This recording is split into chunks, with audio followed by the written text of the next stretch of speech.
c'est la partie 3 de Vous ne savez pas gérer vos waves, donc je vous donne 3 gilets de sauvetage pour pas vous noyer vu que je suis un marchand de plage très honnête et sympathique. Si vous êtes perdu, n'hésitez toujours pas à la fermer. Ou allez voir la partie 2. Ou la partie 1 du coup.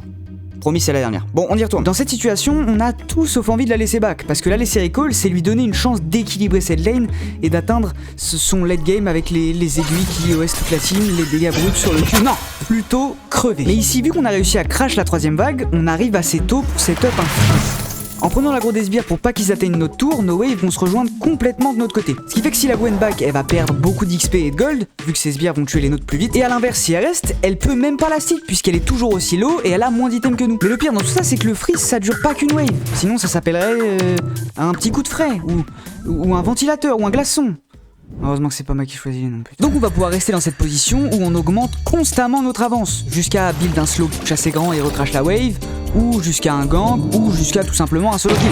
Probablement un solo kill. Au-dessus de 15-16 de retard, j'ai aucune confiance en la lucidité de cette game. Et tout ça, c'est grâce à la tempo. C'est le fait qu'on soit revenu assez tôt sur la lane qui fait qu'on a pu commencer ce freeze. Et donc maintenant qu'on s'est bien régalé avec tous ces golds, vous vous dites mais qu'est-ce qu'il fait? C'est de l'autre côté la base. Il est fou, comment il va faire entouré de 2 grandes tours comme ça? Et bah il va mettre son dernier gilet. Le gilet, bah il nous en apprend des belles le petit gars. Je suis très malade, ça gratte à l'intérieur de ma tête, je sais plus quoi faire. Rester farmé entre les 2 tours comme ça s'appelle un proxy. Et au-delà de nous permettre d'ignorer complètement notre match-up, ça nous permet de gagner ce truc très important dont on parlait plus tôt, qu'est la tempo. Les waves, comme on l'a vu avant, elles apparaissent de manière parfaitement symétrique. Ce qui fait qu'en allant chercher une wave avant même qu'elle arrive entre les T1, on gagne ce léger délai avant que les waves soient atteignables. Et ça, c'est aussi faisable entre la T2 et la T3 pour gagner encore plus de tempo.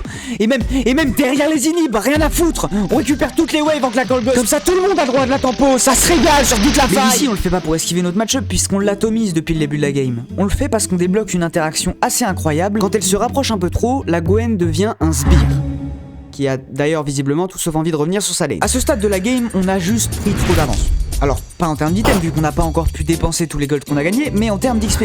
Et donc maintenant, la Gwen est sûre de perdre le 1v1 si elle n'est pas défendue par sa tour. Ce qui fait qu'on peut simplement la bloquer ici. Ce qui nous donne une Gwen transformée en sbire censée vous représenter, toujours aussi perdue qu'à la minute 1. Mais en même temps, qui est-ce qui m'a filé un billet pour avoir les gilets? Hein? Bah c'est une vraie question, honnêtement, je m'en rappelle plus. Abonne-toi, ça gratte de plus en plus dans ma tête, c'est infernal.